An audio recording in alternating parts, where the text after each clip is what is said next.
I'm happy that Street Child presented the opportunity. It's something that will be with them. It's a memory that we will carry for the rest of their lives. So we wanted to tell a complete story, not just a story of chaos, but also a story of victory, a story of laughter, a story of family, a story of community, a story of a people in need, but are also happy, strong, and powerful. We help not because these people are miserable, we help because they are humans and they deserve to be happy, they deserve an education, and they deserve to live well. Joining me this week is Apochi Owoicho, photographer and documentary filmmaker from Nigeria. He's also the brains behind the concept of Street Child's hugely successful photo exhibition 15. Pictures are a tool to spark the humanity in people, he tells me, and these images are a window into the lives of incredible children. It's as if we're standing in a theatre watching them play and learn, he says. Around 20 million children across Nigeria are currently out of school, and millions more are facing multi-dimensional poverty. Education is key, and Street Child's programs are designed with this in mind. For all the children involved in every country, we wanted to teach them skills to be able to tell their story, Apochi says. Not just of chaos, but of laughter, family, and community. People who are in need, but also who are happy, strong, and powerful, allowing them to create their own narrative, he says. We help, not because they're miserable. We help, he tells me, because they're human and deserve to be happy. Apochi Owoicho, welcome to the podcast. Thank you, Samantha. Thank you for having me. You're a photographer and a documentary filmmaker. Tell me when you started taking photos. All right, thank you very much. I started taking pictures when I was a teenager. I got interested in using a camera, and while I was in secondary school, I think XS1, that is, and I pestered my mom to get me one, and she got me a small Nikon film camera that I used in school, taking pictures of myself and my friends. The camera got broken, and ever since then, I've had a camera. And in my university, I had a camera that I took from my elder sister, which I used all through my university. And in 2015, while I was in India, I used all my savings to buy a camera, a professional um, camera that I was just taking random images in India of people, of their culture, of festivals.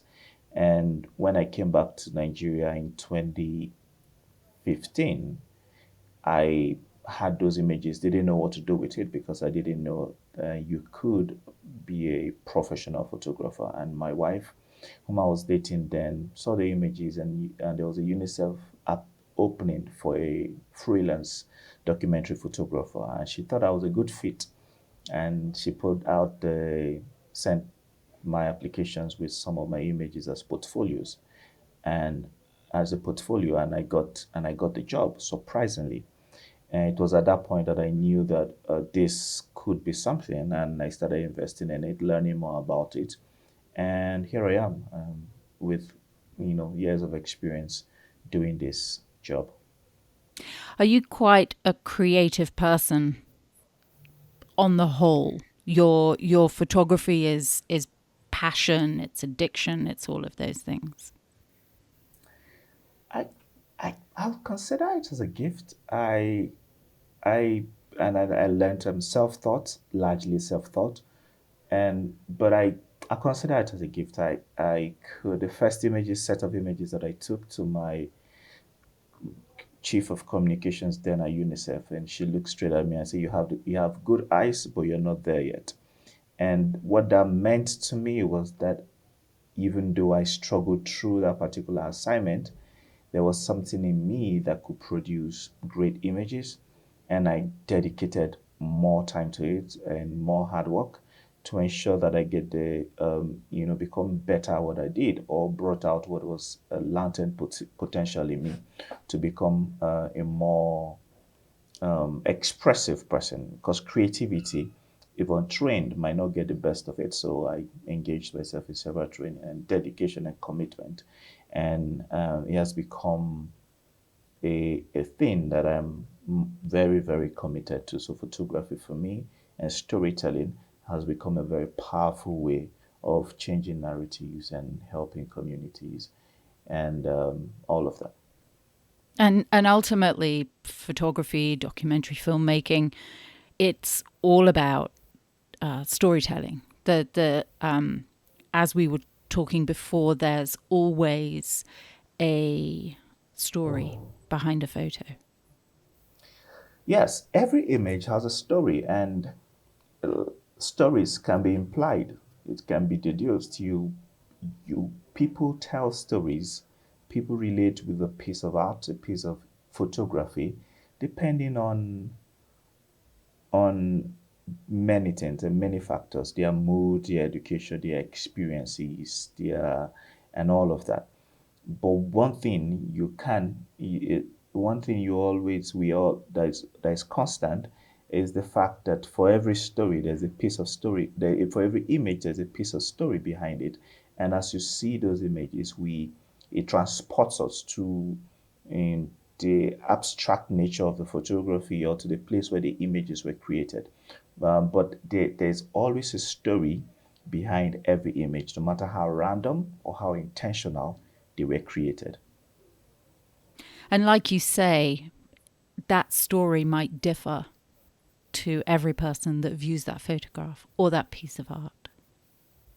Definitely, the story might differ, and the an image that that you see today that you have that brought out a certain sense of emotions in you might have a different meaning when you're happy, but or when you know that something is being done about that situation. So we can pull out meanings from images, and every image has series of embedded meaning, embedded stories that can be written, rewritten over and over again. And that's why images are really powerful, because they hold this, they take us to a place where the time has been frozen for us to mediate upon for a very long time.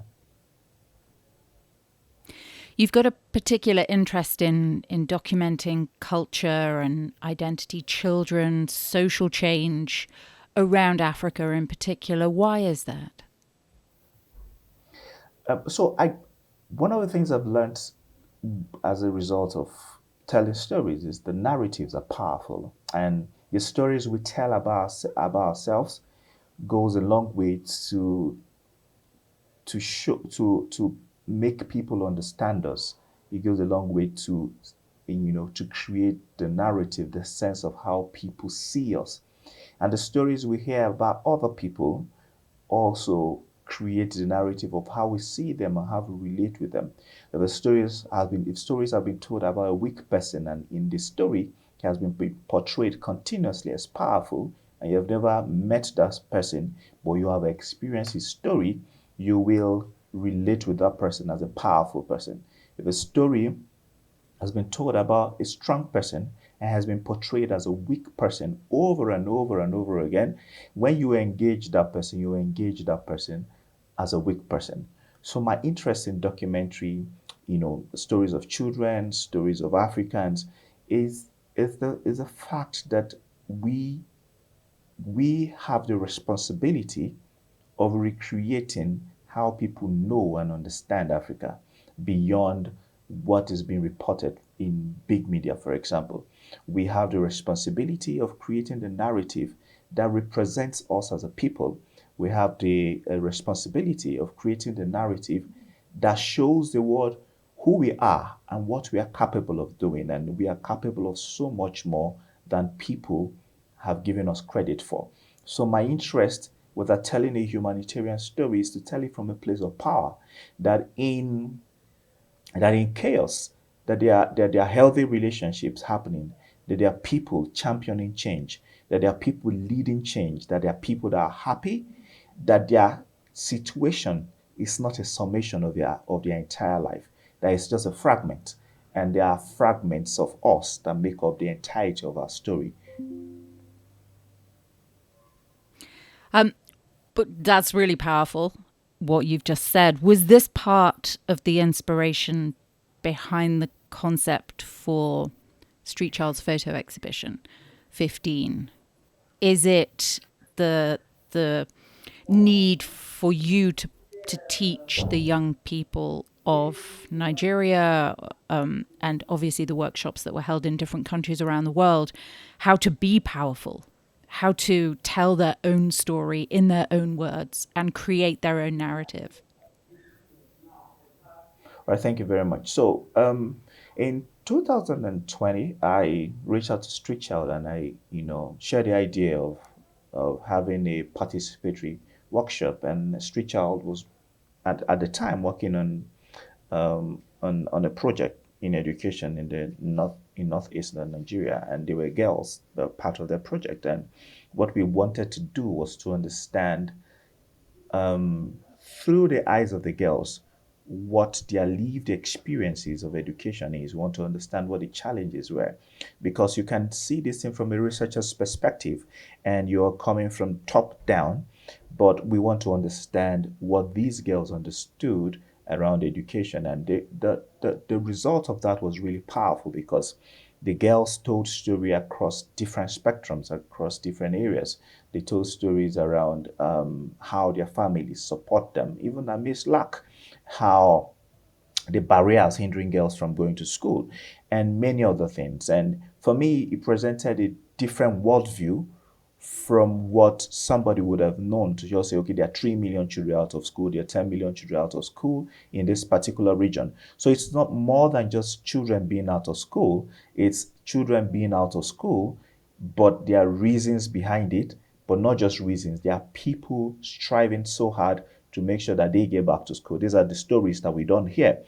And so when the Project 15 came up and the idea was shared, it was really powerful. Is to see life in many areas, conflict affected areas, through the eyes of young people that are 15. And one easy thing to do was to photograph chaos and photograph anguish and pain and all the sad things happening.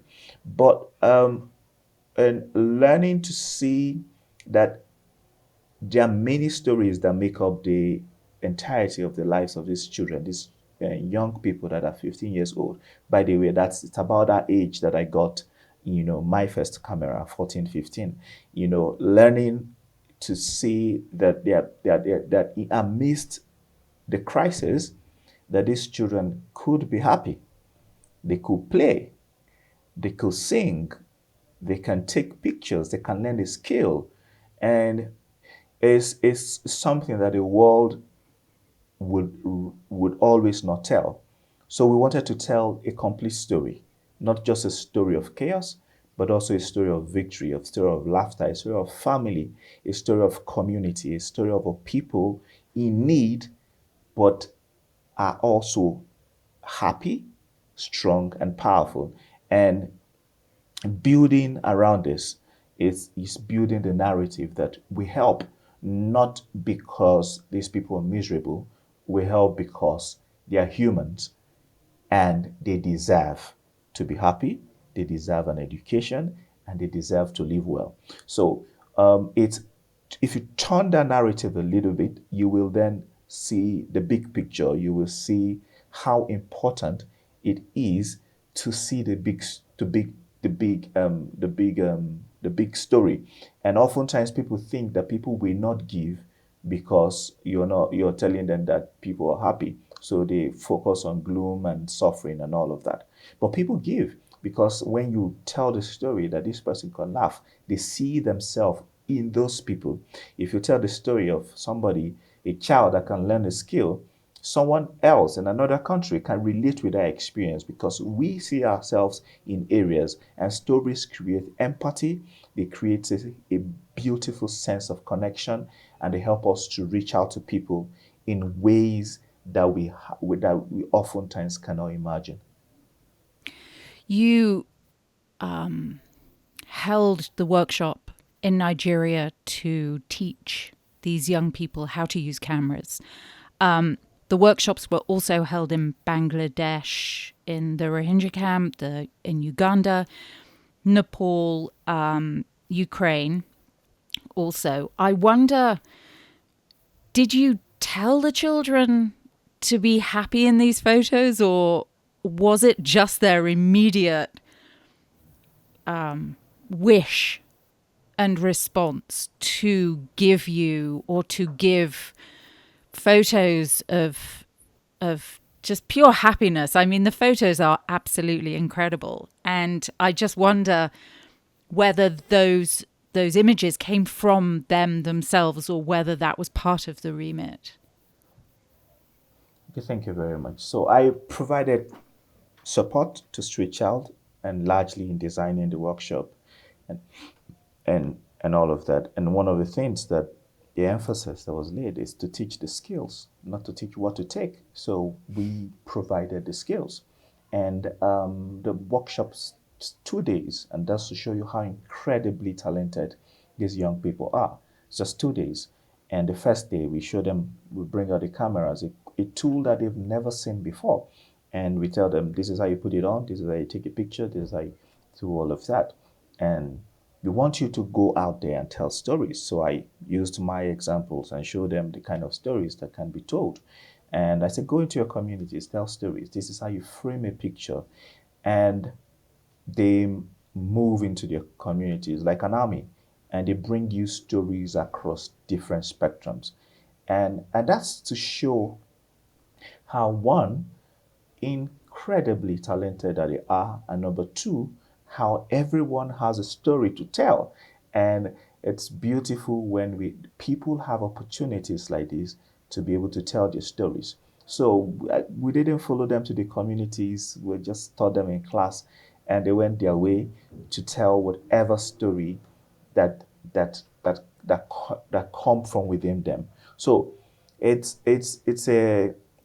incredible the power that lies within the people, even in places where there are, violence and chaos. That's to show you the power of humanity, of talent, of gifts that are latent in this place, and with little support, with little push, they will be able to create magic in various parts of the world.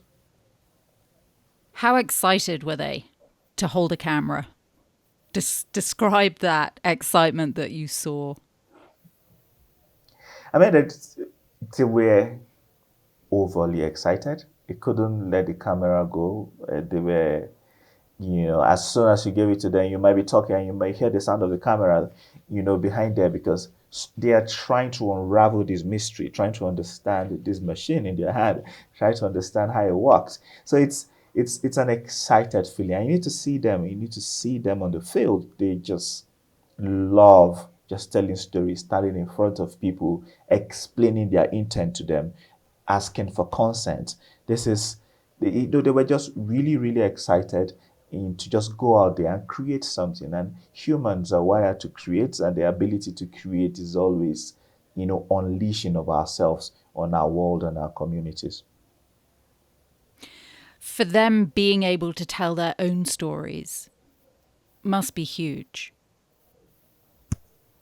Yeah, it's huge. Representing yourself anywhere is huge. It's incredible. The ability to be able to represent yourself, it's a big deal. I'm happy that Street Child presented the opportunity, and I'm happy that they were part of it. It's something that will be with them. It's a memory that we will carry for the rest of their lives. And one day I hope to, take some of these products and show them, and this is your creation. You did this, you created this.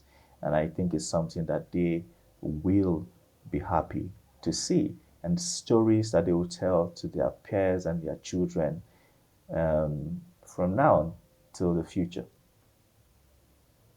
What impact would you like these photographs that these children have taken to have on the outside world? What are you hoping to achieve from this?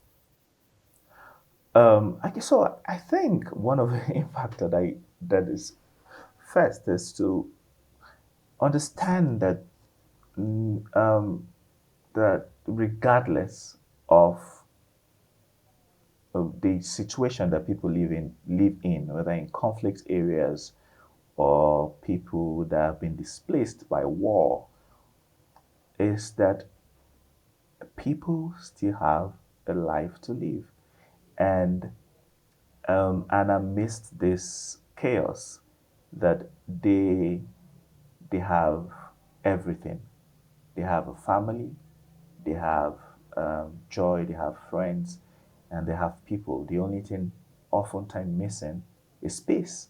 And we need to ensure that peace is restored in many areas. As humans, we need to advocate for the restoration of peace in these communities. Another thing is that when violence happen, when disasters happen, when people are pushed to live in in camps or have become displaced, they oftentimes miss out on a lot of things, from education to healthcare to to the very basic things that they need for survival. And if we're privileged wherever we are, we also have to understand that disasters can happen to anyone, crisis can be brought anywhere, and we need to see that we need to stand up for these people in whatever form, in advocacy, providing education in emergency, um, also, providing support in whatever way. Street Child is doing an incredible work in some of these communities, giving to organizations that are doing this kind of work to ensure that the work continues, that children in this kind of context get the right education and get the right kind of mental support that is required, that these pictures are providing us with a window into their lives. And we are standing sort of like in a theater, watching them play, watching them learn. And if we can support them in any way, then we can increase or improve the outcomes of their life. We can improve their educational outcomes. We can improve their mental health, their health outcomes. So I'm looking forward to this picture being a tool to spark the humanity in people, to create a hunger for change, a hunger to act, a hunger to be a part of people's lives even when they're far away. And I hope that this picture also create these images will also create connections, genuine connection that can bring a sense of adoption. You look at a child and say that I feel like adopting this child. Indirectly, you may never have met the person and say, okay, this person looks like my child, so I am, dedicating to supporting children like this child, or giving to ensure that this child goes back to school, or giving to ensure that the program that this child is in is continuous. So these are the things I'm expecting, and so much more. And because I told you earlier that there are layers of stories that we can mine from a single image, I am expecting people to see genuine humanity and also mine different levels of stories from this exhibition and these stories that they're going to see wherever it's going to be published. How that's quite interesting. How have your own experiences shaped the way that you tell stories yourself? All right. So, living in Africa and traveling around the world, you would understand that we don't tell our own stories enough, and um, we need to tell our stories. I mean, like I always give this example that if you Google my community right now, you might not see anything, or you might just see the last farmer had a crisis in my community. But my community is so much more, such a beautiful place. We have a beautiful culture, beautiful festivals, and nobody have told this story. And my experience in having the shortage of African stories, or shortage of personal stories being told about Africa, has influenced the way that I see storytelling. And it's not just a tool to perpetuate the already existing narrative, is always a way of presenting a fresh perspective, a fresh way to see the world, a fresh way to understand the world, and a fresh way to connect with people around the world. Let's let's talk a little bit about you for a moment, if that's okay. Um, you grew That's fine. up in in a village in Benue State. Is that how I say it? Well, that's fine. You're Yeah. doing the right stuff. Talk to me about your childhood. Obviously, it was a few years ago. Talk to me about growing up. All right. So I grew up to in a family. My mom was a school teacher, and my dad was a community health worker. So my dad's work required that we travel from to several communities to because he worked in primary healthcare centers around my state at the time, and I grew up in Odugbo, which is where my father comes from, and partly in Adoka, which is where my mother comes from. But growing up, it was fun because we didn't have the window to the world like most people would. So there, earlier in my life, there were no TVs and all of that. I mean, you hear of it, you see it once in a while, but a lot of times we didn't have it in our homes, and but we found a way to live, and we built our own toys usually from farm materials. We created our own different types of plays, and we were never bored. We were always engaged. At some point, we built a small TV set with lighting behind it, and we cut out this character. Now speaking about it, feels like the idea of storytelling has been there for a while. And we built out this Yes, character, absolutely. and we're charging a fee for people to come watch, and we could sit and we go through these dialogues and playing with the characters, and we have these very small children, young people just sitting and watching what we're doing, and it was an incredible time of growth and the burst of creativity and the ability to create something even amidst such lack as well. But I won't call it lack in the sense, because in that situation we had the creative energy of creating our own reality. And if the stories were to be told about us, it would be a story that we lived and mastered our communities. So it was really good. But I also had opportunity. I had access to books because my mom was a teacher. We had a lot of books in our houses and in our house, and I often tell people that those books provided a window for me to see the world. And the first time I stepped my foot in an airplane when I was what 20 something, in my late 20s, I guess, I didn't feel that that was my first time, because I had been there over and over again by the virtue of reading and immersion in books that underpins the importance of education, of teaching children how to read, of making children loving to read, or providing access to education. So I didn't feel like I was doing that for the first time. I felt like I've been there, and I just walked in without any confusion. And so that's how huge an influence growing up and living with a mom who's a teacher, also living in a community where I can create my own things and build my own toys and create my own kind of place was for me. When you were younger, although you had access to books, were there a lot of children also? Was education a big problem? Lack of education a big problem when you were younger? I cannot remember, but as the time I started understanding the problem of education in Nigeria, I think we had about 10 million. That was about 2013, 2014, across Nigeria.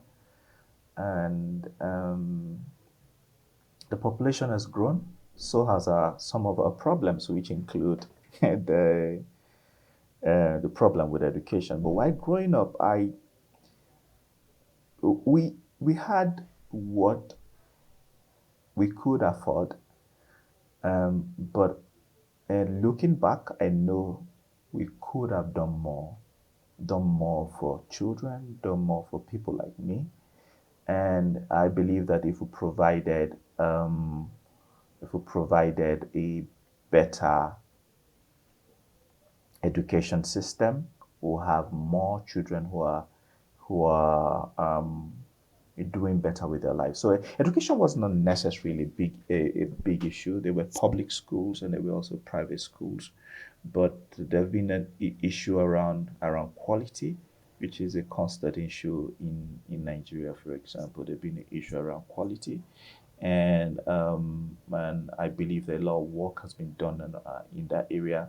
But the issue of children out of school, I think, was also exacerbated by the crisis in the northeast, in the northeastern part of Nigeria. And like I said, wherever crisis go, displacement follows, and young children become like the primary people affected by this crisis. So the crisis in the northeast has increased the number of children out of school, and then the crisis around Nigeria.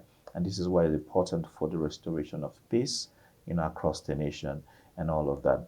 But on the flip side, the reason why it's also important for someone like me to get an education, or someone growing in rural communities like me to get an education, not just an education, a quality education, is because it influences how your family that you're going to have in the future.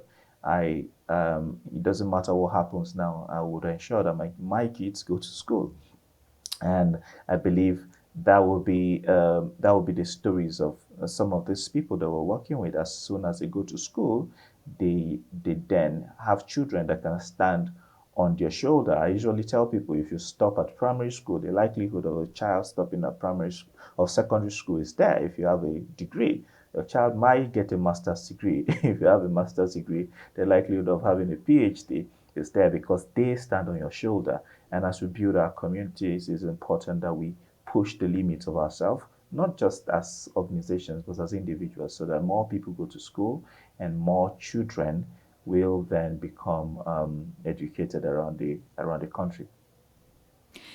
You lost your father in your early teens. What impact did this have on you?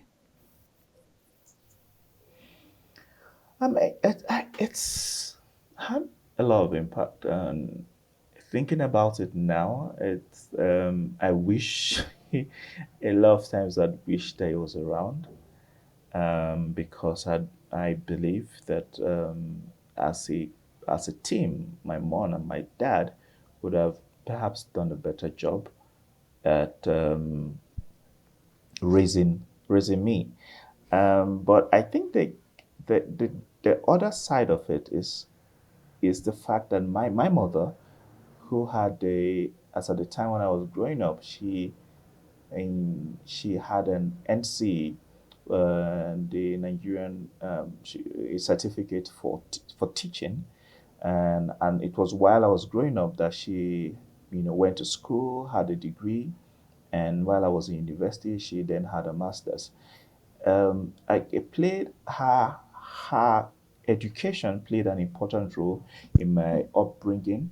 If my mom was illiterate, or didn't go to school, or didn't go, was not driven to go to further her education, I strongly believe it would have impacted my life negatively, because I might not have been able to then transcend or go to the kind of schools that I've gone to, or be driven to receive an education as I have received. So my dad's death um, was a big blow to our family, but I also feel like the impact was mitigated, because I had a mother that could cushion that impact and support me through school, my secondary school, and through my university, and then before I then started, working and looking for things for myself to see how I can make ends meet. And that just proves without a shadow of a doubt how important girls' education is in every country around the world, and why young girls should not be denied an education. Yeah, I mean, it goes without saying. It's The women, uh, young girls, they are they're a very strong part of every family unit. And if both parents are educated, incredible. If the mother is educated, very, very incredible. And with the world that we live, with the economy that we live, it's also important to have, families that are supporting each other. Mother supporting the father, father supporting the mother, building each other up. And it's important for girls to have an education. It's not a question. It's not an option on the table.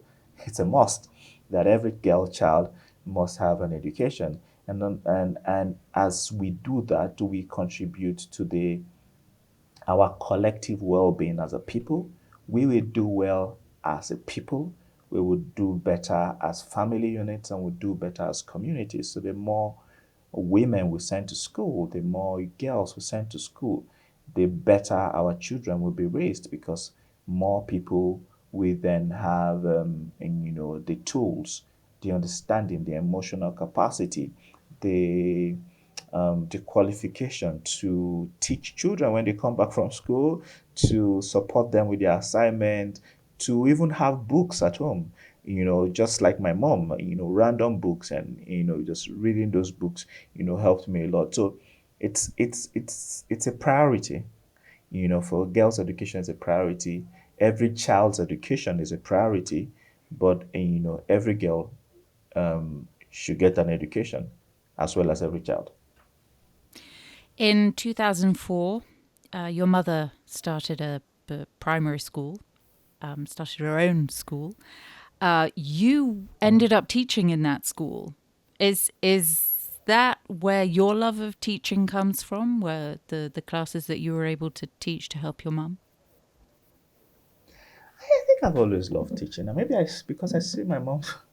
I mean, my mom was a big influence over my life, obviously. So she's a teacher, and a good one at that. So I think she's a big influence over my life. So in 2004, before 2004, I'd been teaching already. I've been doing extra classes for my peers and younger people.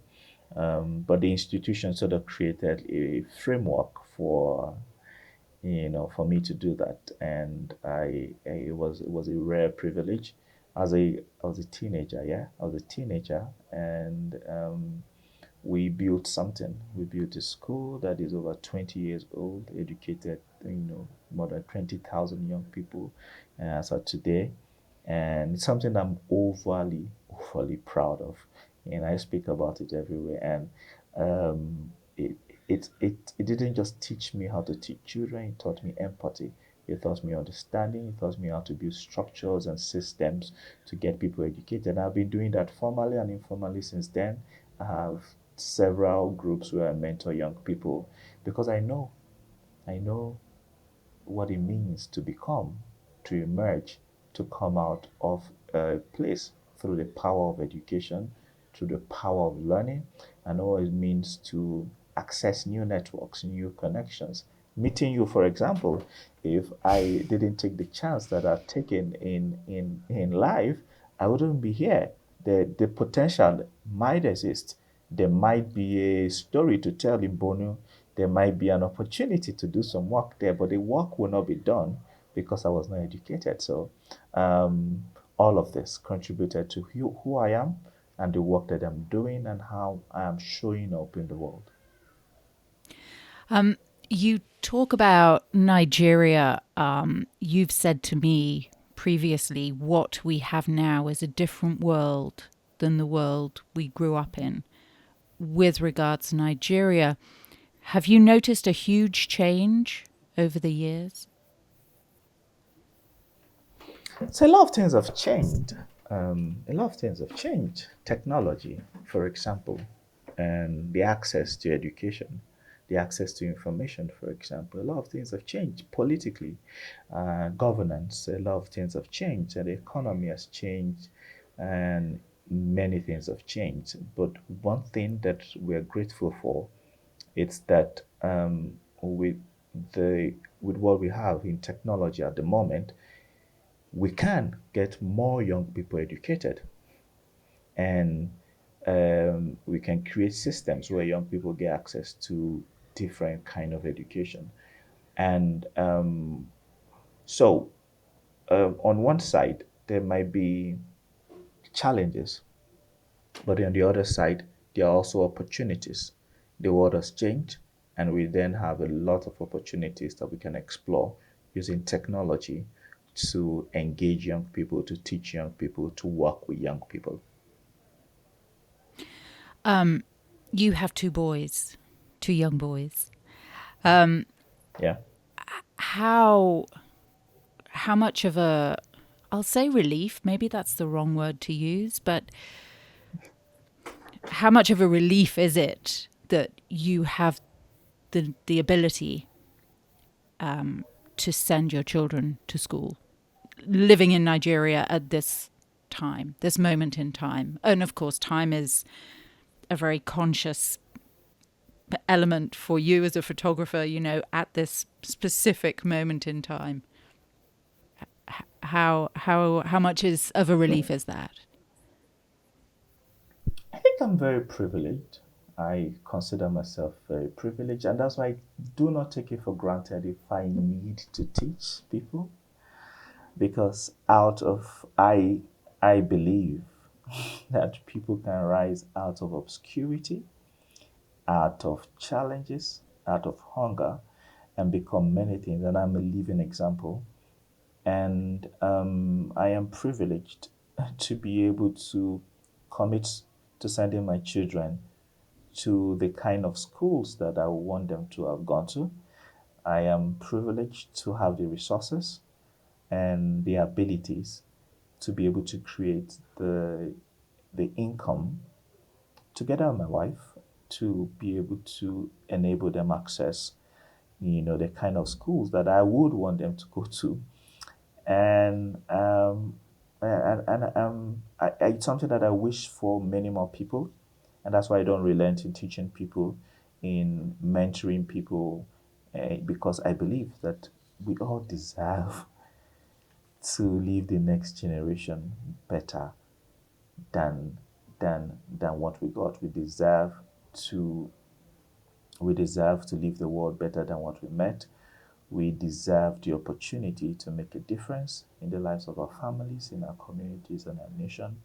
So the opportunity is it's what I've gotten through photography, through the work that I do in communication. It's that opportunity that I've received that I extend to other people. And it's a privilege that my children are born in such a time like this where I have the capacity to do the things that I'm able to do. You told me a really wonderful story about one of your, talking about your children being born. One of your when your wife was giving birth. I don't want to tell the story myself. I want you to tell the story. Um, so Yeah. your wife was giving birth in hospital, and you tell the story. You met someone. You saw someone that you'd seen, but that you knew. Yeah, so I mean that's like always what do I call it? It's the joy of seeing people grow, the joy of seeing people become. So in 2000 and when was it born? 2019, my second son was being delivered in a hospital, and someone walked up to me and greeted me, called my name, and I was like, oh, I don't know you. And see, I'm very sure you don't remember me. My name is this person, this person. You taught me in the school that was created in 2004. I was like, oh. And she was a nurse in that hospital, and my wife was delivering in that hospital. And seeing that someone that I've trained, that I've been part of a journey and part of a story, also contributing to, whether saving my wife or helping my wife deliver, was a big joy. And for me, it's a striking moment of investing in people, and it also goes to show the kind of work that we've done with these young people in Project 15. I'm trusting that I'll bump into them someday carrying a camera, or I'll bump into them telling stories somewhere, and they say, "You don't remember me? Oh, you taught me how to take photographs 10 years ago, 5 years ago." But it's an incredible, it's a seed that we're planting, that the lives of people change, that their communities become better, their families become better. Most of the children that I've taught are the first generation of people to have gone to school in their families, and they change the entire trajectory of their families, because from then on, their children go to school, and it's a huge relief to know that you're contributing to people's stories, and how they become and how they show up in the world. Is your mum still teaching? My mom is retired now, but she manages the school that was created 2004, and she's very well active. But she now manages other teachers. And how does she view how Nigeria has grown over the years, and how what's her take on the importance of education? I think she's saying how important it is, especially in our lives of our children. I think she's saying how incredibly important it is and the difference it can make. I want to believe that I'm making her proud, but yeah, it's somewhere. I think she's proud of who I've become, proud of the things that I've done, and it's a story that she shares with other people. And if, it's a running theme. If my son can do it, then your son can do it. And I think that's an incredible way of having a testimony that other people can connect with. We've talked a lot about Nigeria, a lot about education and the need for education, the issues that Nigeria is currently facing.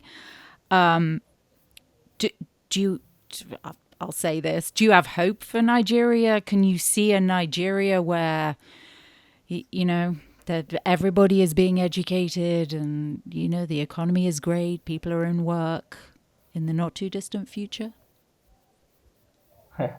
Yeah, I am an incurable optimist, and I believe that that Nigeria will be great in my lifetime. It's something that I believe in, something that I'm committed to, and something that I work for. So, for every work, every conversation, every training session, every engagement with young people, it's my seed to a better Nigeria. And I believe that Nigeria will get better. We will get better. We'll have a Nigeria where children are in school, a Nigeria where conflict have ceased, a Nigeria where um, um, people have jobs, in Nigeria that is secure, that is safe for all of us. It's my commitment, it's my belief, and I work towards it every single day in my personal life, and as a and in everywhere that I find myself. So Nigeria will be great, and it will be great in my lifetime. Apochi Owoicho, thank you so much for talking to me. Thank you, Samantha. It's been a great privilege having a conversation with you.